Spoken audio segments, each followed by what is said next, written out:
are dozens, potentially hundreds of different paint brands out there for painting miniatures. Most people who get into this hobby will start with Warhammer. It's sort of the first touch point for a lot of people. Warhammer is made by Games Workshop and they have their own paint range. It used to be called Citadel and now it's called Warhammer Color, I believe. And if you look behind me, all of those paints in the middle, that's all Citadel. That's all Warhammer paint. It's what I got started with and they're decent paints, but they are beginning to show their age. And I have noticed some newer brands really gaining in popularity over the last couple of years. And I've sort of been feeling left behind a little bit, like I might be missing out. I've already been using some paints by other brands to replace notoriously difficult colors like yellow and white that just weren't really cutting it for me from the Citadel range. So today I'm going to take a look at a competing paint brand and see if I like these more than Citadel and if these could replace those Warhammer paints as my mainstay sort of paint brand that I use when I'm painting. Realistically, I think I'm still always going to mix and match different paints from different brands, but it would be nice to sort of upgrade my core paints that are like my main workhorses for most of the stuff I do. I've got a really promising contender today. I reached out to Monument Hobbies who make the Pro Acryl Paints and I asked them if they would send me a set for review. And so they did. They've sent me their basic set and I want to run them through a couple of tests and see how they perform today, comparing them to sort of their Citadel counterparts to see if I like these more than the paints I've been using for going on like 6 or 7 years now. But what will we be painting with them? I really enjoy playing tabletop role-playing games like D&D, Shadow Dark, Dungeon Crawl Classics, those type of games. It's a lot of fun hanging out with your friends and going dungeon delving and fighting monsters and just having a good time improvising and making jokes. And as it happens for a lot of people, I ended up as our group's forever DM. DM stands for Dungeon Master. Sometimes it's called Game Master. Basically, I run the game, so I'm in charge of coming up with the storylines or finding modules that we play. And I have to run all the encounters and the monsters and the environment and all of that. We play once a month, roughly. And I'm pretty busy, so it often ends up with me having to do this in sort of a crunch where I will have basically one evening to write the whole session. I also love to play with miniatures. It's not required. You could play the whole game, Theater of the Mind it's called, where you just imagine what's happening. But I like the tactile feel of the miniatures and it gives me a reason to paint the thousands of minis that I have. It suddenly gave me an excuse for every single weird miniature I had to be used in a game, potentially. Sometimes I'll design a session around a miniature. Not in this case though. Today is Wednesday and this Saturday will be the major final session of this homebrew campaign that I've been writing. Well, the first story arc anyway. And this session will feature a boss fight with a green dragon. And so I have until Saturday morning to finish this big guy. So this dragon will be what we paint with these new Pro Acryl paints. And hopefully by the end of this, I have found some new favorite paints and I'll have a finished dragon for my campaign finale on Saturday. Pretty excited to be trying out these brand new paints. They come in these large dropper bottles with those twisty caps. And I recently got this IKEA Skadis pegboard with some 3D printed paint holders that I'm putting the paints into. And so you can get a bit of a feel for the color range you'll get in this base set. And it really covers most of the bases. You got some nice earthy tones, some vibrant reds and blues and yellows. And so really anything else you would be missing, you could just mix yourself. Now they have this freshness seal on every bottle that prevents them from drying out or getting goopy in transit. So you want to remove that before you paint and then you just twist off this cap and it stays on. So you just twist it open and then you just get your paint out. So I decided to start with this camo green. I mixed in some of my airbrush thinner. And this will be my base coat for this dragon. So I already primed him with a spray paint. And this paint goes through the airbrush really nicely. They're already quite thin when they come out of the bottle. So they were really no problem at all to use through the airbrush. And I'm going to be dry brushing with them later on and also doing some brush work. So I'm covering all the bases here. Next up is this tan color that's really nice. It's sort of a medium, quite light tan, maybe like a very light salmon color. And I'm going to use this for all of the thinner skin, so the membranes on the wings and the underside is belly give him some counter shading. And next up, this burnt red. I'm gonna spray this just from below to give some real nice shading to those wings, and also just introduce some red tones, because it'll be a really nice color contrast with that complementary green and red color scheme. And it looks quite stark right now, but we'll tie it all together in the end. Don't you worry. I'm mixing some of this yellow and some ivory colors into my green to go for a first highlight pass. With large models like this, it's really nice. If you got an airbrush, you can just add large volumes really quickly and really easily. And once that is established, I go in with my first dry brush. This is the same mixture as before, just that camo green with some added yellow and some added off-white. And then I just increase the amounts of yellow and off-white with each subsequent pass, trying to get all of those nice raised details. This FDM print is really like high in detail. There's lots of little tiny scales and ridges for the paintbrush to catch. And so I really think that most of this model can just be dry brush and it'll look great with those subtle gradients established by the airbrush.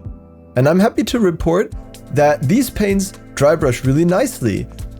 Some people may have been worried because they're quite thin, but they really hold up. You don't have to add any body to them. You can just take them straight from the bottle and do some dry brushing with them, and they are really nice because they're high pigmentation.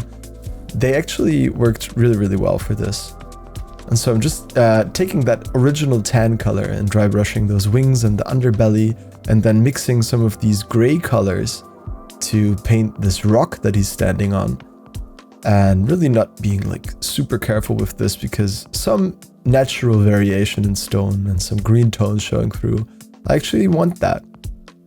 I decided to base coat all of the horns and the nails and his little claws with this mahogany color.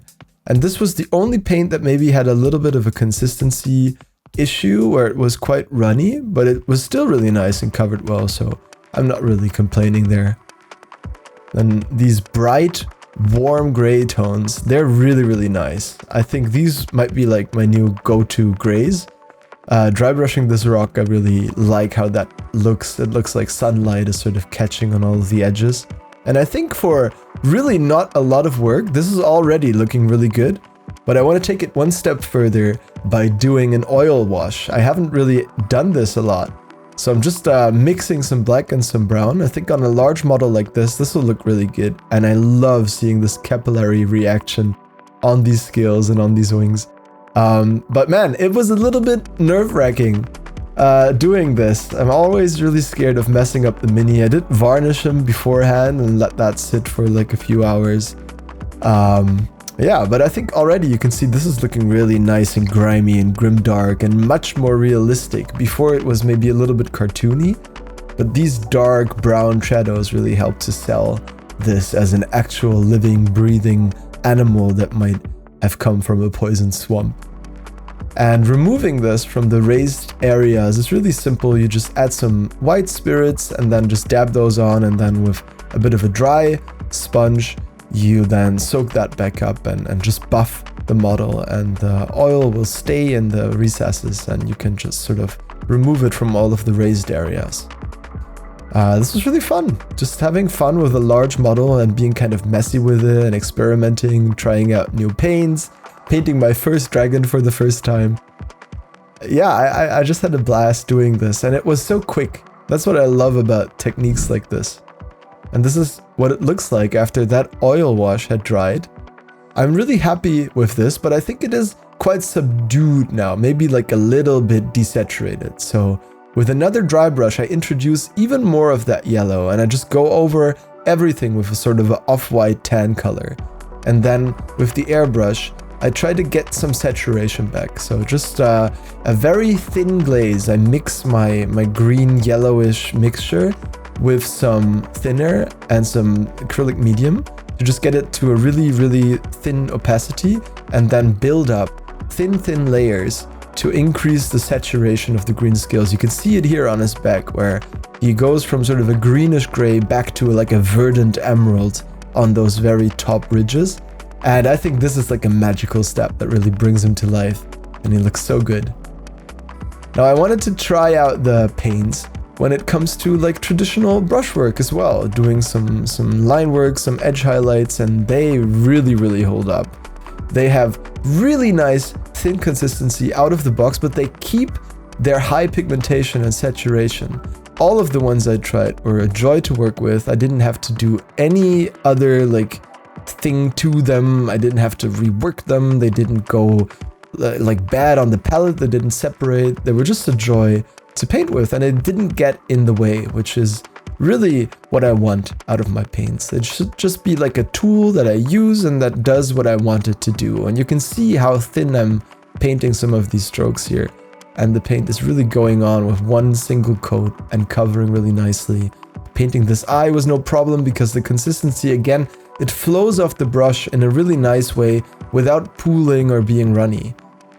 Man, I just love that. I thinned down some of the blue paints to try to do like some glazing and some washes here on the wings because there's all these nice veiny details and I wanted those to sort of pop a little bit. So I just added some slight blue in there. You can see it where the light would catch it. And I think that really does a lot to make those wings read like transparent skin and membrane. And then doing some manual highlights on these as well, just to make them look a little less dry brush, a little bit more intentional, and drive up that punch, that contrast with these wings, which is always what you're looking for, especially on like such a standout detail of the model that everybody's going to be looking at. So I wanted to take some extra time on these. If you want a tip, focus on the face, the hands, and the weapons with your miniatures. And in this case, I think the wings sort of are the secondary element instead of maybe the hands. And the last step is just to add some tufts to the base, some moss and small dry green tufts by Gamer's Grass, and then paint the base from black. And with that, I'm finished painting. But before I show you the finished miniature, I just want to take a quick moment to thank the members of this channel. Your membership directly supports this channel. Things like Patreon and channel membership here on YouTube really allow creators like me to do what they want to do without having to worry about the algorithm or every single video's views. And so to everyone who has chosen to support this channel, thank you so much. I really appreciate you. If you want to support the channel, you can sign up for a membership. There's a link down in the description for you. You get access to our Discord server, you get a custom badge in the comments, and you get members exclusive videos. I try to post one of those every month. All right, plug over. Let's take a look at this finished dragon.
I'm so happy with this guy. I didn't think I would love him this much. I really mainly just wanted to use this model to test these amazing Pro Acryl paints, but actually the dragon himself turned out really great, I think. I just came back from the grand finale of my homebrew campaign. We've been playing D&D in the same setting for over a year now with a group of friends I've been playing with for many years.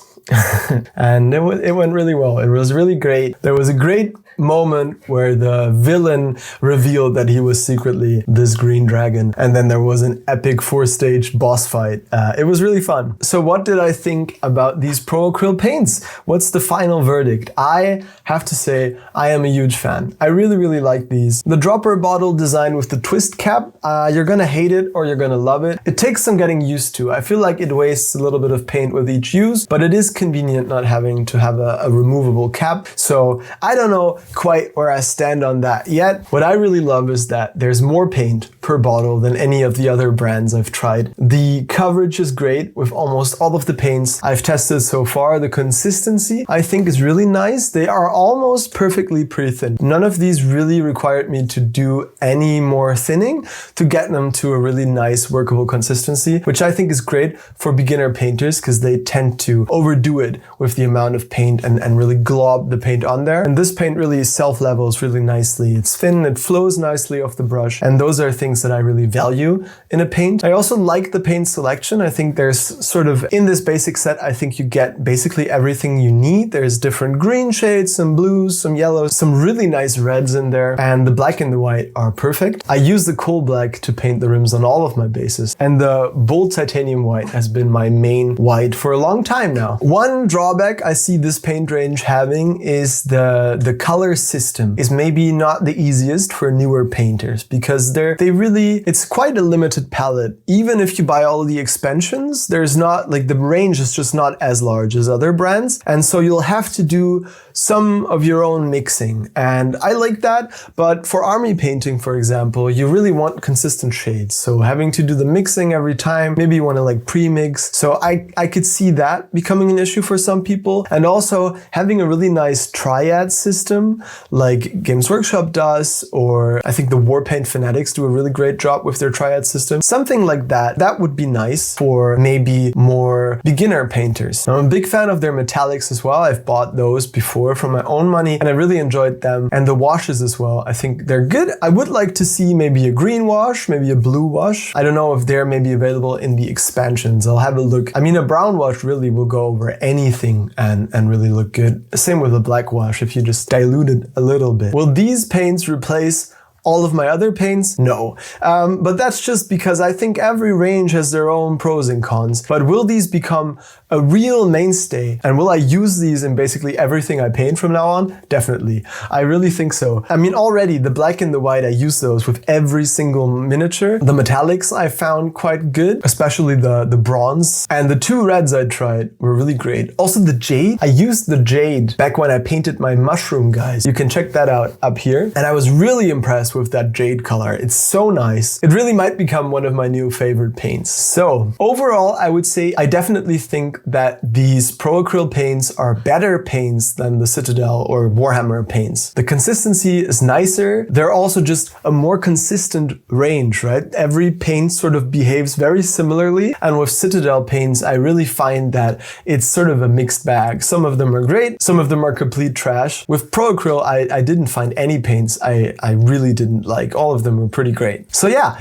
really happy to include these in my arsenal in the future and see what else I can paint with them. There's still some paints in this set that I haven't tried out yet. Do you have a favorite Pro Acryl paint that you think I would really like? Maybe you have a project in mind for that. Leave me a comment down below and I'll check it out. And also, if you have any other paint brands that you're a big fan of, if you're like, I have to recommend this brand because it's my absolute favorite in the whole wide world, drop a comment as well. I'll see what I can do, maybe test those out as well. Thank you Monument Hobbies for sending these paints for me to test, and thank you for watching this video. I hope you enjoyed it and I hope you like this dragon as much as I do. Really goes to show you how far you can go with just an airbrush and some dry brushing and then some careful brushwork to really just make those final details pop. Subscribe if you haven't yet, and I'll see you in the next one. Thank you.